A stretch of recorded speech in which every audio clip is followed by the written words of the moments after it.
Welcome to Vision to Venture. I'm Eddie, and I'm here to uncover the realities of scaling and building a tech startup. Each week, I speak to leaders within the tech space with their insights and advice on how to found, fund, and frame a tech startup. So make sure to follow and subscribe to never miss an episode. Hi, and welcome to another episode of Vision to Venture. Today, I'm joined by Alex Pohlein, co-founder and CEO of Ticketbro. Ticketbro is a mobile-first booking and ticketing platform for leisure parks and the service industry. Hi, Alex. How are you doing today? Hi, Eddie. I'm fine. Thanks for having me today. Thank you for joining.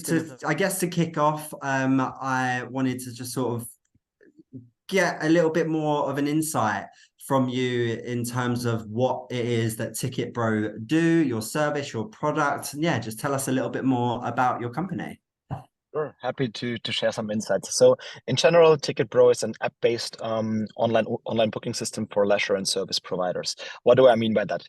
So over the last 3 years, we developed an app called the Ticketbro app, and this app works for both for clients and providers. So what is our beachhead market or our main providers, let's say? We're focusing in Germany on indoor playgrounds, jumping halls, soccer halls, tennis halls, but also like a nutrition coach or a yoga teacher or a personal coach. All of these people could use the Ticketbro app. And our idea is that also their customers can use the Ticketbro app. And that's exactly one of the main differentiations to other online booking or ticketing systems out there, so that we're really trying to combine the provider with, or connect basically the provider with their customers. Okay, nice. So it just sort of makes the process of getting tickets, I guess, as seamless as possible. Absolutely. I think we all know the situation. So no matter if you're booking tickets for a cinema, for an event, for any sports activities, and then at the day when you visit the venue, right, you have to scroll through your emails and search for no reply or tickets. And that's exactly what we want to solve on the customer side. That's why we're saying, hey, both the customer and the provider should use the Ticketbro app. Means like as a customer, you simply store your QR code or your ticket inside the wallet perspective of the Ticketbro app. And as the provider, the cool part is you can just go to the App Store, download the Ticketbro app, and in 5 minutes, you install your own online booking system without having a chat to any salesperson. That's exactly what we want to develop. Just make it easy, make ticketing life easy. What was the initial spark or like the moment that made you believe Ticketbro had the potential to sort of become a successful tech startup? Yeah, may I have to start then really from the early days, because when we started Ticketbro, we did it as sidepreneurs. So I do this together with my two other co-founders, Dirk and Fabian. And yeah, we started like almost 3 years ago as a side hustle, let's say. And we thought like Ticketbro is a nice opportunity. Let's give it a try. And it's an easygoing online booking system and a perfect side project for us. But after the first 2-3 months, when we had the first MVP product up and running, we realized, whoa, there's real traction. Whoa, there's like a real problem to solve out there. And then we decided, okay, we have to turn it into real. So that's when we made a decision. Let's move from just a side gig to turn it our main business. And that's where we started Ticketbro. So to get back to your question, I would say it was really the first traction and the first response from actual providers, mainly indoor playgrounds and soccer halls, which said like, hey, you're really solving a problem for us. So we try to understand what is in the day-to-day life their biggest pain point. And I make it easy, when we started Ticketbro, it was due to the COVID pandemic. So we thought about we have to change from day passes to time slots. Okay. So, and the idea was that's perfect for us to implement Ticketbro into all these indoor playgrounds, because they were selling before only day passes all day long. And then due to COVID restrictions, they were only allowed to, let's say, instead of 500 guests, only to serve 200s. So they would lose revenue, and they most likely have to shut down their venue in the worst case. And we came and say, hey, let's rethink your price model and change from the day pass, which costs, let's say, 10 euros or 10 pounds, to €7 for 3 hours, for example. And then you can sell it 3 times, so you come close to your revenue from before. And that's where we started. And when we talked to plenty of our providers, which were a close beta, they told us, hey, we have so much more problems. We have the problems of our birthday parties. Everyone is calling us because no one wants to celebrate a birthday with the kids in a 3-room apartment, right? You want to go into a big space where kids can play around. And they told us all their problems, and we tried to transfer these problems into our product. And this was actually a lot of fun. Sure, also a challenge, but that's where we realized, hey, there is a real problem out there and we can solve it. I guess obviously I feel like it's very similar for a lot of different like tech companies and just a lot of people in general that the pandemic really changed lives. Some for the better of clearly as well. There's because so much happened and it did make things so difficult for so many different industries that I guess it just sort of like forces you to come up with different ideas and different solutions around pain points that are causing businesses to obviously start to fail. So would you say that the pandemic has sort of like rocketed Ticketbro into obviously becoming this successful company? It's fun and easy to answer because I had a similar conversation yesterday at a startup event here in Munich. And the point is, we found it exactly in the beginning of COVID. Means like the pandemic did not crash down my business; it helped me to Yeah, build it up. And that sounds exactly. totally weird because a lot of other ticketing companies had exactly the other way around. So they had a crash in their revenue streams. Why? Makes sense. If you have an up and running system developed for years, let's say, and then the pandemic kicks in and says, okay, all the venues has to close or all the events are canceled. Yeah, Obviously, you cannot prepare that quick, but we started right in the middle, and our biggest challenge, or our biggest competitor, let's say, was COVID, right? So it was not any other online booking system. We had to fight COVID first to think about, okay, how can we help our providers to come through that horrible time? So yeah. for us, it was like definitely a big win, and it was the best time to start Ticketbro, I would say. I feel like it's the case for a lot of companies as well. But I guess what I wanted to find out as well, obviously, it's a very competitive market. There's obviously a lot of different platforms that sell tickets and like obviously do all of the ticketing for a wide range of events. And so I guess wanted to see what would you say sets Ticketbro apart from those other booking and ticketing platforms? Yeah. So first of all, I'm happy that it's such a competitive market because it just shows that there's also a huge need out there. And still, Yeah, if I check the industry, no matter in which kind of industry I'm looking in, no matter if it's sports, if it's beauty, if it's leisure, it doesn't matter. You always see there are like different providers, online booking systems who tries to get their system out there. And still, yeah, there are providers live which don't have an online booking system yet. So it means like the market is not saturated yet, which is a good sign. That's maybe as the first thing. But what do I think is the real differentiation of Ticketbro and the real USP? So we're focusing on SMEs mainly. So it means like companies and providers with less than 10 employees. All of them, they don't have a marketing or their own marketing department, nothing like that. So what we're trying to do is we try to turn strangers into familiar faces. What do I mean by that? Let's take the example of an indoor playground. Not sure. Have you ever been to an indoor playground, Eddie? I have not. Okay, in the UK, I think it's more known as soft plays, right? Yeah, Um, yeah, but the case is quite simple. You go there, you play an average 3 hours. You go there on site, spend €50, let's say, or £50. You spend them at the cash desk over there. Then you play for 3 hours, and afterwards you leave. But the provider does not know you, so he does not know that you were Eddie, and he has no clue how to reach out to you. Of yeah, course, if you're already using an online booking system, what you could do is like importing your customer data then in your CRM system or into your newsletter system, and you can reach out to them. Reality kicks in. No one of these providers knows what a CRM system is. When you and me chatting about Salesforce, HubSpot, or whatever, we're smiling because we know that we're working on a day-to-day base with that. But a small leisure provider, he has no clue what is HubSpot, and that's where Ticketbro comes in. We're saying, now imagine it's a sunny day. No one wants to go into your indoor playground because people would like to go to the outdoor park or to a zoo or animal park or whatever. In that case, you have the possibility with Ticketbro to send a push notification, like a push campaign through your phone to all your customers. So the idea of Ticketbro is we help you to get into the pocket of your customer.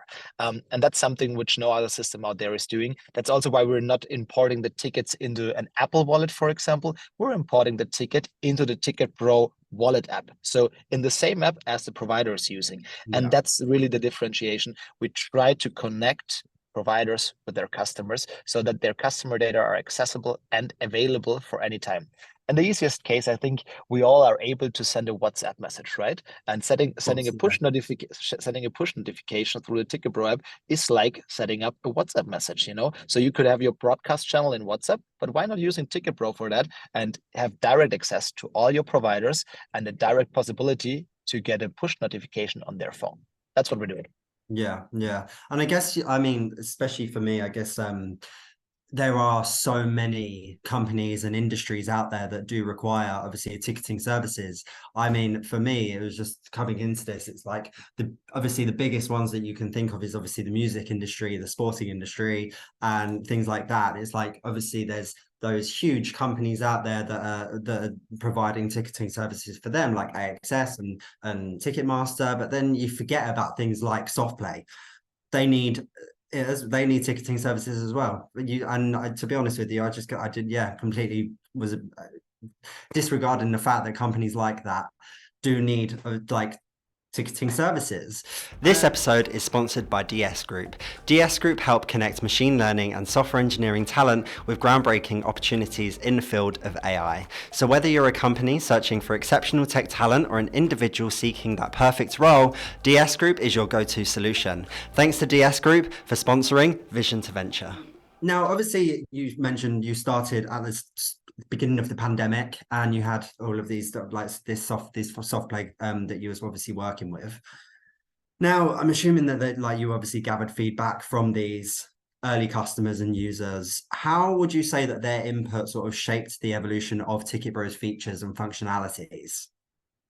Yeah, I think they mainly shaped the future and all features of Ticketbro, because when we started, we decided, okay, we're not launching the product to public.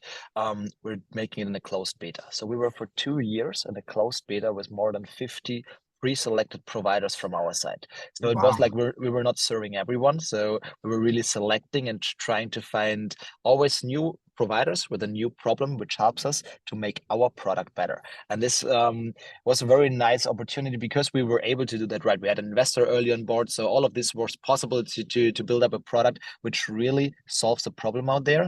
And in a day-to-day base, we had like a Slack channel with all our providers. They were chatting all day long directly with the product team here at Ticketbro, but also they were chatting with each other. It means like they were solving and discussing problems together so that we understood, hey, is this a real problem for all of them? Or is it just one provider has a single problem and he wants a specific solution? If I'm being very honest with you, if there's a single problem for one single provider, our answer was always, hey guy, I think the best solution for you is a web agency or an agency who could specifically solve this single problem. I don't know, you want a button in a specific color and it should be shiny. That's not Ticketbro approach, right? We're developing a default high performing or high converting online booking system where we're focusing on that people come very, very quick to their checkout process.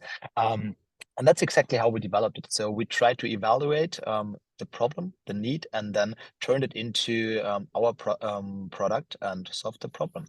And yeah, we made this for more than 2 years, and it was quite a fun time because we were developing something realistic, you know. So it was not Yeah. just out of the founders' hats.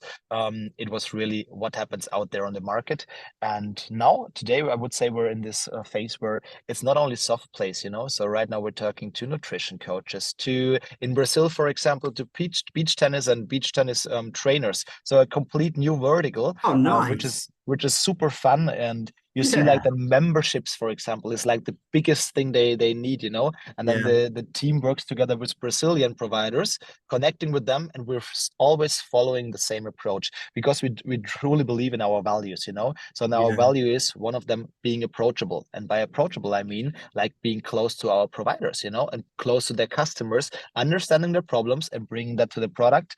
And we launched the Ticketbro app to public in May this year, and we're still having the same approach. Means like you as a customer, you can always give us feedback through a feedback form. We're trying to rank that in our product roadmap, so that's always transparent for the provider, but also for every employee at Ticketbro.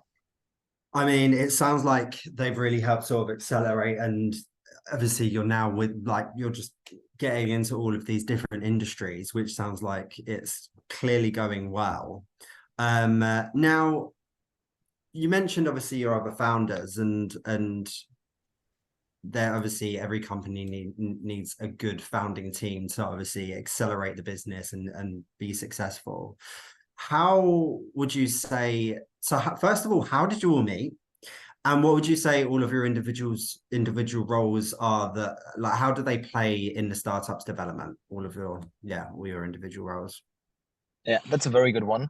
And maybe the first answer is like I think we have the perfect founders fit, and I think founders fit is extremely important because that's the people you work on a day-to-day basis. And I spend more time Exactly. with my founders than with my girlfriend. I hope she's not listening right now. But that's reality, you know. Yeah, So it's exactly. like It really really is. a real a relationship what you're building up. Yeah, and next to me it's Dirk and Fabian. Dirk is like the sales expert in that game, so he has the network and access to the leisure industry, to the German-speaking leisure industry. He Okay. is running six companies in that field, so he knows everyone, and this helped to kick off the start of Ticketbro, right? Because there would you have like in the beginning already the trust which you need to get started and get the first traction, the first beta providers. Next to Dirk, it's Fabian. Fabian is like the tech part of the company. So he was really coding the MVP of Ticketbro, and he can code cloud and front end. So that was also a fit. Yeah, and me, I'm doing the whole business and strategic part here at Ticketbro. And how do we met? That's a fun part to tell because I was working again. I have to mention my girlfriend at that one day, right? I was spending more time with Fabian than with my girlfriend. So it means like I was working before in a German luxury company, and we're responsible for e-commerce. What I did there was work like 8 to 10 hours a day, and when I came home, I started calling Fabian. We were discussing some business ideas. So we were launching some e-commerce project aside, always some side hustles and tried out business ideas. So every day we were discussing about new opportunities.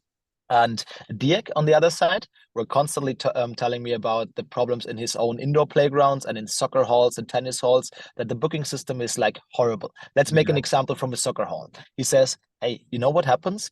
Always the same. At 10 in the evening, the last group, they're just staying longer for half an hour because the light is still on, the doors are not closed, so they can play even half an hour longer without paying for that. We should solve that. And he was talking about that things like 3 or 4 times to me. And one day I can remember I was on the road in Germany for 3 hours in the car, met Dirk before, and then I called Fabian and said, hey man, I think we have to solve that problem. It's super easy going. Instead of making any Shopify projects, let's build an online booking system. That's not a big deal. Yeah, and he was very convinced, like from the very first beginning about this idea. And then I called Dirk again and said, hey, what are you doing tomorrow? Can we meet up in the south of Germany? So everyone was traveling. And the next day, 400 kilometers, and we met in Nuremberg. It's like a city in the south of Germany, in a restaurant. And we were sitting there for 10 hours in this restaurant, and we were discussing our idea and what we had in mind. And after these 10 hours, we made the decision, okay, let's do it. There is a need, we have the direct access to the market, and we're the perfect fit to make that happen.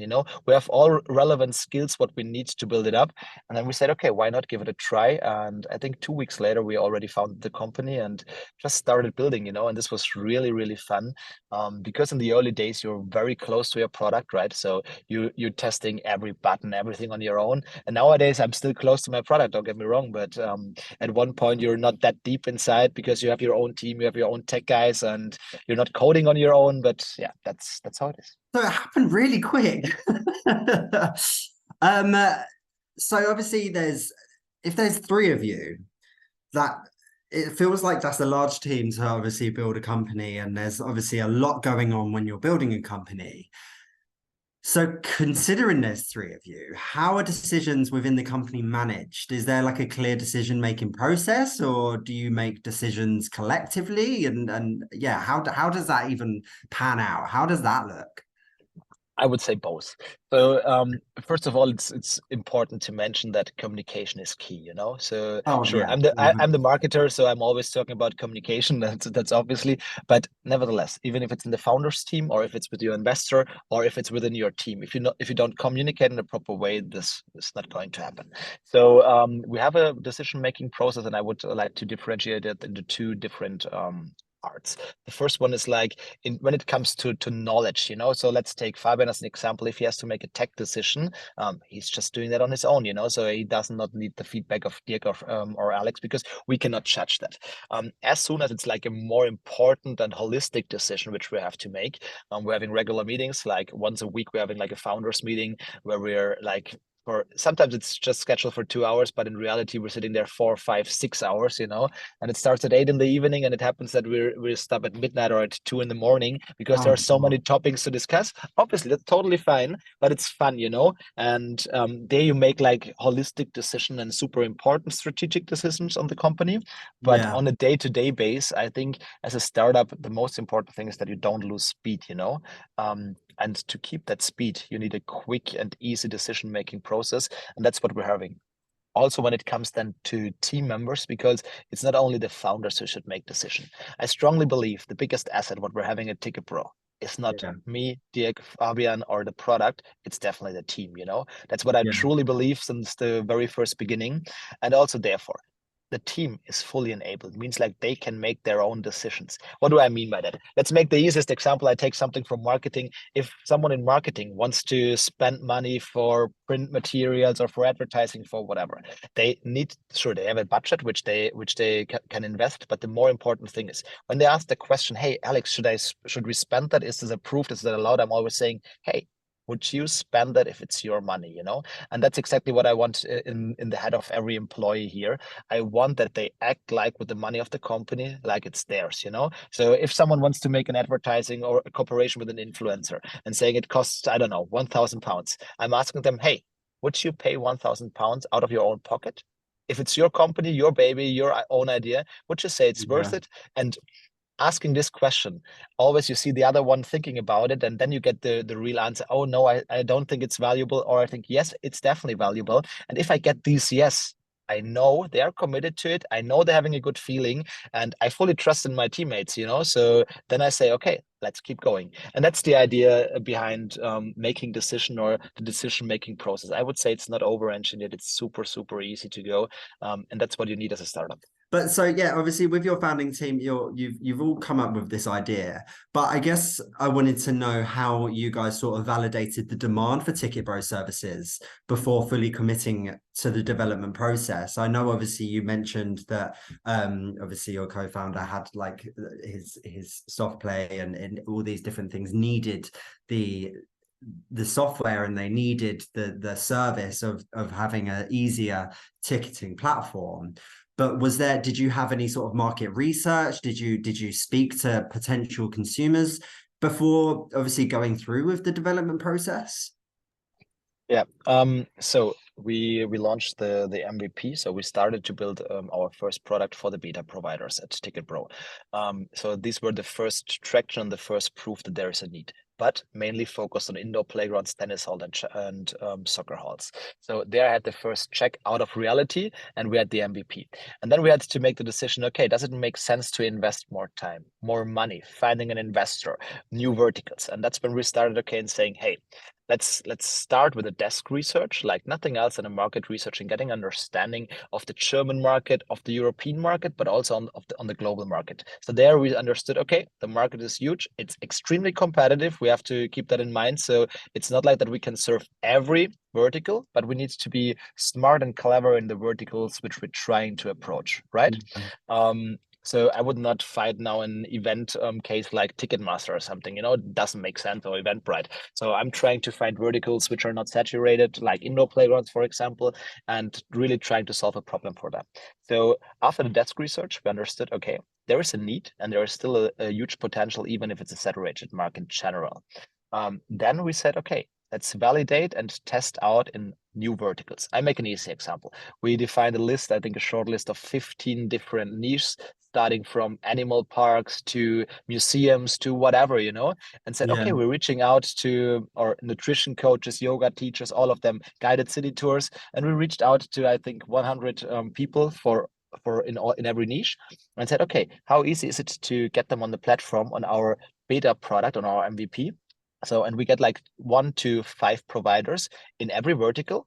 And then we saw, okay, what is their pain point? does our product fit for them, or do they need different functionalities, different features? And also, we wanted to understand, hey, is the revenue stream big enough? So does it make sense to invest into that vertical? You know, and then you will realize, okay, you cannot compare a guided city tour with an indoor playground when it comes in terms to GMV or in terms of transaction volume. You know, and then we thought about, okay, we need to identify the right verticals to scale in, and that's how we did it. So it means like, yes, we did a market research, but not only a market research and said then, okay, let's start gambling. You know, then afterwards we tried to validate it and get a proof of concept in these specific verticals. And I'm still following that approach. So every month we're testing out new verticals, because that's exactly the matter of scaling. How can Ticketbro scale? And I think that's extremely important to understand. But I'm talking a lot about indoor playgrounds, jumping halls, soccer halls so far, but Ticketbro is not the online booking system for indoor playgrounds. That's not what should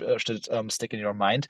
No. Ticketbro is really the online booking system for everyone who wants to start his own business or wants to get started on a pay-as-you-go approach. Just get started in 5 minutes. Give it a try. Go to the App Store. It's also available in the UK, by the way. Go to the App Store, search for Ticketbro, download the app, and create your own online booking system for whatever kind of service. Just give it a try. See if it fits you. And the good part is, I'm always telling this story, we're following like pay-as-you-go and no long-term commits. So you only use us as long as we make you happy. That's the idea behind it. I mean, yeah, And it's not just soft play, because it's you've got beach tennis and all these other things going on. It's clearly useful for all industries. So, I mean, if it works, you know, why fix if it's not broken?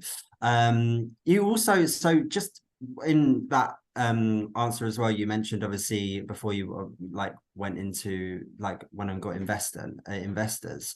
So in May of 2021, you obviously attracted the support of your first investor. What strategies did you use to sort of secure investment for Ticketbro's development? I don't know if I can call that strategies, you know. I can share my approach, you know, because I think that's the most valuable thing in the end. Yeah, I feel like everyone's approach is different when it comes to investment as well, because it takes a lot of time and there's a lot of different things you can do and try to secure investment. Everyone that I've spoken to has gone about it in different ways. So yeah, it's quite interesting to find out what way you went about it. Yeah. Straight to the point, I think the only way to really make that happen is network. That's the most important Yeah. thing and the success journey to it. And not cold outreaching to thousands of investors. I saw a lot of startup founders who are trying that. It shouldn't be the approach. So, but let me guide you through our process, how we did that. So first of all, we started a bootstrap and tried to get first traction and first revenue, and tried to get a proof of concept for our idea and for the business model. So it means like this was way easier than when I just run there with just only an idea and a pitch deck and saying, hey, I would love to build that, you know? So I think that's the first thing to mention. So we clearly defined, okay, we want to build the product first, or at least an MVP. We want to have the first traction on it and the proof so that there is like a product market fit already. And then that we can say, okay, now we need money to scale it, to build it for real, to step out of our side business, all of that.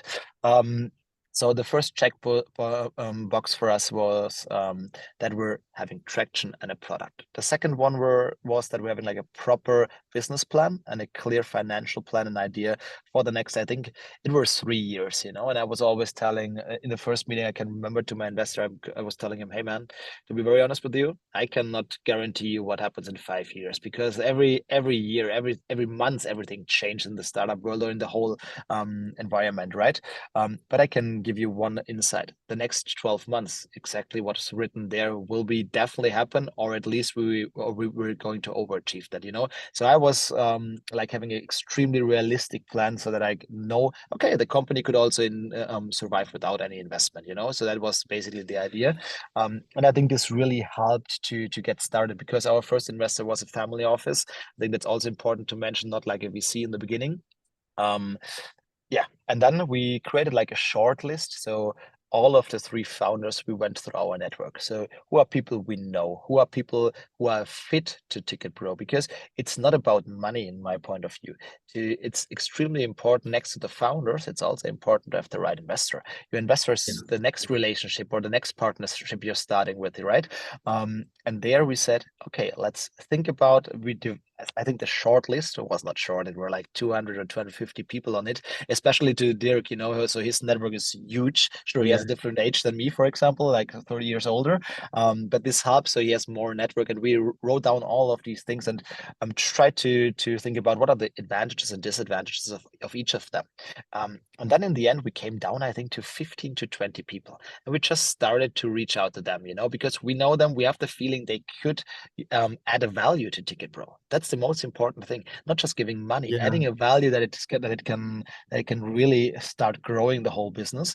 And then we started pitching, telling our idea, and yeah, it was fun because we really quick closed then the first round because we were super selective in the beginning. It was not like that I'm reaching out to all of these 250 contacts straight away and saying, hey, are you interested in investing into Ticketbro? I have a nice idea. Here's the pitch deck. Can I come over and pitch Ticketbro? No, it was more like, I do believe that there is a fit. I do believe that you can add value to Ticketbro. And maybe that's my tip for every startup founder out there, really think through who is the investor who can help you building your company and achieving your vision of your company. And then tell them their story, just not like one email template which you write and think like, okay, I have to optimize that and share it to 30 people. All of the other 1,000 startup founders are doing the same. So try to stand out of the crowd, outside of the crowd a little bit, and really tell the people why you want to have them on board. And I think that's our strategy. And also, obviously, you need to have a good relationship with not only your founders, but also your investors, because at the end of the day, obviously, they're the ones that are going to believe in you and believe in this product and service that you're going to provide and build. And obviously, so you've gone through your investments, you've built your team, and obviously it's all going very well at the moment. But shortly after you moved into your new office, after expanding the team, how did you it obviously goes without saying that in order to have a successful company, you need to have a very strong team of people that work very well together, that are like a close-knit team. It's like obviously it's cogs on a clock. You need every single one of them to be in the perfect place in order for that clock to work. So how did you find the right people with the right skills and passion to sort of contribute to the startup vision? Is my question. It's most likely the hardest part for every founder, right? Oh yeah. Because the team is really the core and the heart of your business. That's what we believe, and that's also one of our values here at Ticketbro. So we're investing a lot of time and money into our team, into finding the right people, and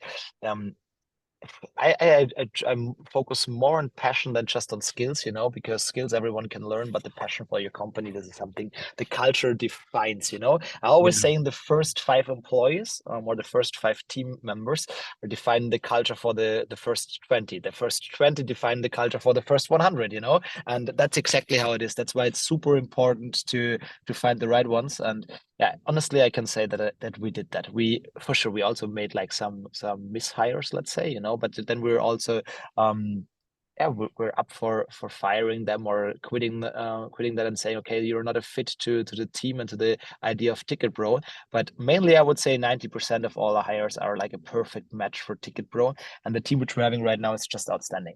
So how did we do that? In the beginning, also through a network. So we Okay. thought about who are people who could really fit to it, and then it started that these people started working at Ticketbro and they brought their friends or people out of their network, and it starts to become really like a friendship or a family game.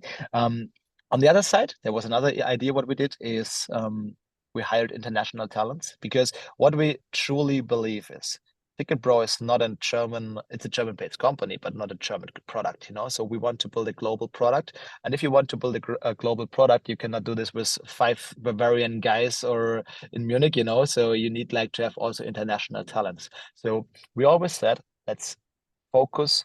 The whole company language is English, where all communication happens in English, and also the hiring process should be focused on international talents. So we were always willing to relocate people. And I make the easiest example, our UX UI designer, an outstanding talent. He started working for Ticketbro in Iran, and we relocated him. So it took like a couple of months until we had that whole process done. But he's here in the team. Everyone loves this guy, and there's like a connection with the team, and that's what we're doing. So also finding talents abroad and trying to bring them to the Ticketbro team, Absolutely. in Germany or in Brazil. We're having also an office in Rio de Janeiro, so it's also an option that people are working over there, and that's the idea. On top of it, we're trying to connect the team with each other. And by that, I mean, for example, we're doing retreats. Last year, for example, during Christmas time, we spent like 1 week in the mountains or in the Alps here in Austria, and said like, okay, we're teaching all the people like skiing. We brought over our 2 employees from Brazil. They never did skiing or snowboarding, and then they started as a team to learn that, So we're really investing into that team, building the connection between the people, and I think that's what makes it in the end successful, because you really have to develop and provide an environment where young talents can thrive. And that's what we're doing, So I think we have a good environment. When you're hungry and you want to get started with your career, then a startup in general is the right decision for you, I think. But also a startup which not just have the values on their pitch deck, or on their website, because that's Yeah. easy to do.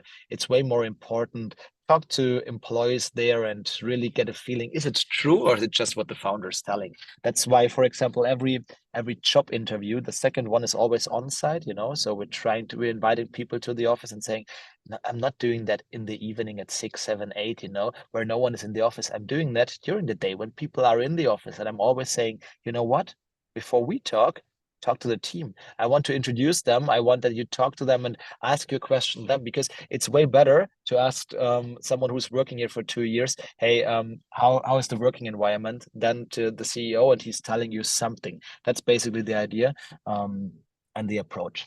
Yeah, no, exactly. And I think what you said about obviously bringing people and relocating them in order to build the right team. If you think they're obviously the right person for your company, then why not? And so obviously a year after this move, after you've expanded, you then expanded your market globally, obviously into Brazil.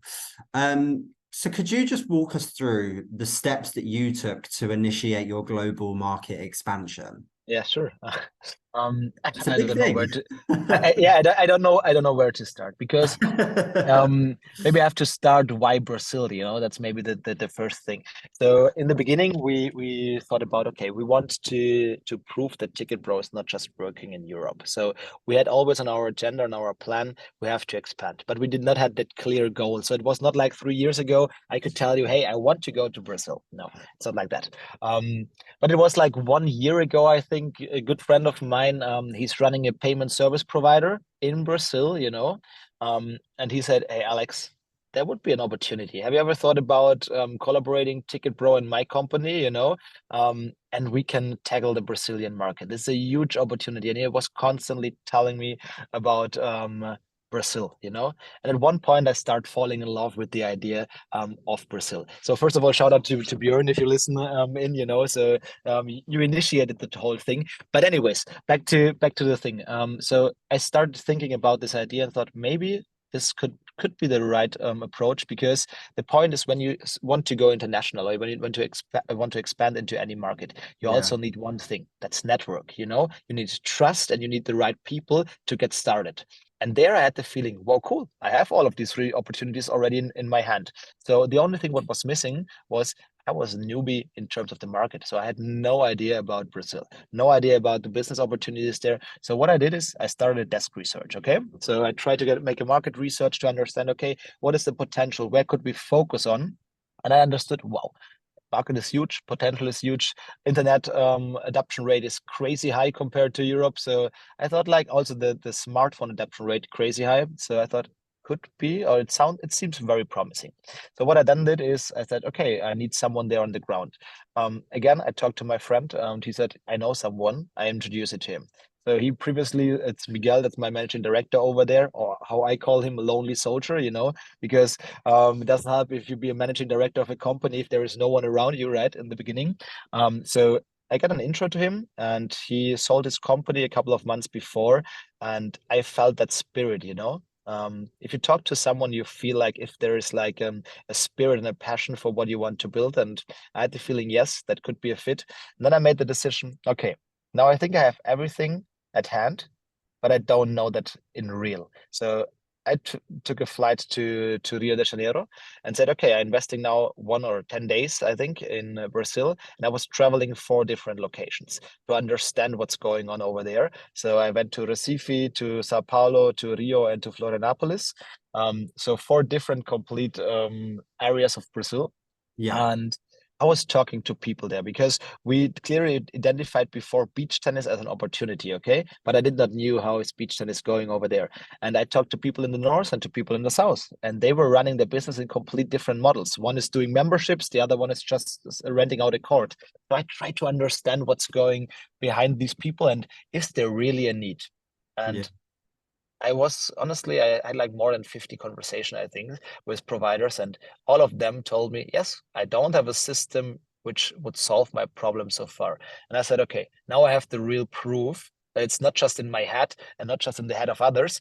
There is a real problem, a real need. And it felt like a flashback for me because when I thought about how we started Ticketbro here in Germany with indoor playgrounds, the same idea I had, or the same feeling I had while I was in Brazil. I said, hey, we're doing exactly the same approach. Let's talk to the first ones, try to solve their problems, try to understand their problem first, then try to solve it and try to make it happen. Right now, we're having already 2 people in Brazil, you know, having the first traction, solving their problems. And this is super fun to see. And the good part is the market is extremely scalable because, yeah, it's just like huge compared to Germany, let's say. And I think that's the whole story and approach of how Brazil, why Brazil, and yeah. I mean, it helps having people there that you know as well. But completely fair enough. And I bet it was nice going to Brazil as well, because I mean, it looks absolutely stunning over there. So it's a great place to expand to, I must admit. If there's anywhere to go, why not just go somewhere really, really tropical? So yeah, well, fair play to you. Well done. And so, what does the future hold for Ticketbro? Are there any exciting features or expansions or developments that you can share? Yeah, there are a lot, you know, but I cannot go into that detail, I would say, That's but fine. definitely I can give you a first teaser or a general idea of what we're building and what is the idea of Ticketbro. So I think we will focus more on building like this holistic system for leisure and service providers. What do I mean by that? So Ticketbro will be not only an online booking system because I want to step out of that game. I do believe that in the end we're like your digital buddy, let's say, you know. What do I mean by that? Right now, we're launching self-checkout terminals. So you know them from McDonald's or from whatever, you know, so that you can also order your tickets on site. And the idea is you can manage everything through your phone, you know. So even if it's like a hardware product, but it's still completely managing by your phone. So the heart of Ticketbro next to the team will be always the Ticketbro app, you know. So I will never, Yeah. or we will never change that. But I definitely will develop the relevant side products to help the provider in a holistic way. And I think that's from the product side the main focus, to be very honest. Okay. On the other side, from the business or from the company side itself, um, it's really scaling. It's really expanding into existing markets like Brazil, what I told you already. So we're started in the north to start the business, and now we're expanding all over the country. But then also tapping into new verticals. And by new verticals, I mean, why should I only do beach tennis at one point, you know? So I can do the same over there. I can go into jumping halls, I can go into, I don't know, car wash, into whatever comes to our mind, you know. Yeah. And Yeah. I think the same will happen also then here in Germany or in the UK, that we're finding new lucrative verticals. Yeah, yeah, exactly. There's so many different industries out there, like you say, like jumping halls, even things like go-karting tracks and bowling and just loads of different types of industries. So yeah, it's a great sort of area to expand. And just to sort of wrap up today, what would you say is your one piece of key advice that you could give to anybody out there that's listening that might be thinking about starting their own venture and wanting to start their own startup? Yeah, I often answer this question already. So I think I have three main advices which I want to share, but the first and the most important one is networking, networking, networking. I truly believe that network is key, and there by networking I don't mean like go on LinkedIn and add random people and connect with them. Go to events, talk to people, and then the key is do the follow up. Yeah, It's not just about having some people in your network. If you really want an added value out of these people, give them added value and also follow up, so that you really in touch with them and not yeah, just having like 10,000 LinkedIn followers, because this does not help you. That's the main thing, I think, and the biggest or the most important one. Another thing, because I experienced that on my own, is just do it.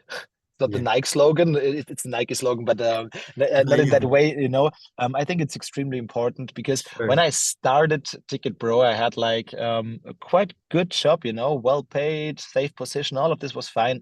And for example, my grandparents, they could never understand why I'm now stepping out of that game. Or some of my friends also, they had no idea. Hey, Alex, how do you change it? Why do you want to take the risk? And my answer was easy because I answered it to myself. I Yeah, don't have a risk at that moment. I have a passion for that. I want to build it. I truly believe in that. So I felt that there is something going on and I have to follow that journey. And then I thought about, okay, what is my risk? I don't have kids at that moment. I don't have a family at that moment. Sure, I have a family, but not my own. You know what I mean? yeah, And then I yeah, said, hey, there is nothing to lose. The only thing what I could lose is money and or yeah. not earning that much. I don't know. And for me, it was clear, hey, just give it a try. Do it, Or not, because I yeah, believe in it. And everyone out there who's listening right now, if you have an idea in your mind, and you're not happy with what you're doing right now, my advice is just do it. Best yeah, example, I'm never taking the underground. I'm always riding by bike to the office. You know why? If I see all the people in the underground in the morning, maybe they're tired or they look like, oh no, another day of work. I have to go to my daily work today. I don't have fun there. So I see that in their faces, and I would love to talk to these people and say, hey guys, change something. If you have something in your mind, just do it. It's not all about the money. Sure, for some people, they have to do it to survive, obviously. But if you have a dream, follow it. yeah, And the absolutely. last thing is because I realized that for a lot of young founders, I'm also a young founder, but I try to help other founders every time when I'm talk to them. Yesterday, I was here in an event here in Munich, and there were like two guys that were 18 years old, and they had a nice idea. And I was chatting with them like I think half an hour, and just gave them some advices. And my biggest advice to them was think about a mentor. Find your own mentor. And this sounds totally weird because I think it's the hardest part, but it's extremely important. And this can be the game changer that you have someone outside of your company from a business perspective who helps you, who challenges your ideas, your questions, your decisions. And where you can just talk totally open with him. And that's for me one of the biggest advantages that I have this person next to me. Means like whenever I'm stuck somewhere, I know I can give this guy a call at 10 in the evening, and he will be there and he will tell me his honest opinion, not something around the solution, let's say. So these are to follow it up. Do it, network. Oh no, network, do it, mentor. I think there's some great tips and very good advice for anyone out there. Um, uh, and I completely agree with you with just do it, because if it's like if you have it in your head and you're not happy, then what have you got to lose? Obviously, there's certain aspects in life that you do need to think about. But if there's nothing, if you're not in a position with any strings or ties attached to your life, what's the worst that can happen? It goes wrong and then you just fall back to where you was before, but at least you tried, at least you gave it a go. But if it succeeds, then look at where you are, and you just done it. So yeah, That's how it really is. great advice. And it's been an absolute pleasure talking to you, Alex, today. I've learned a lot about Ticketbro and I found it very, very interesting. And I'm going to download the app as soon as I get off this call with you. So yeah, it's been a pleasure. Thank you so much for joining us today. Big pleasure as well. Thanks a lot for having me. Yeah, and talk soon. Absolutely. And I wish you and everyone at Ticketbro all the best in the future. Thanks a lot. Thank you for tuning in to this week's episode of Vision to Venture. If you're listening, make sure to give us a 5-star review. And if you're watching, like and subscribe to listen to more inspiring stories from leaders in the tech space.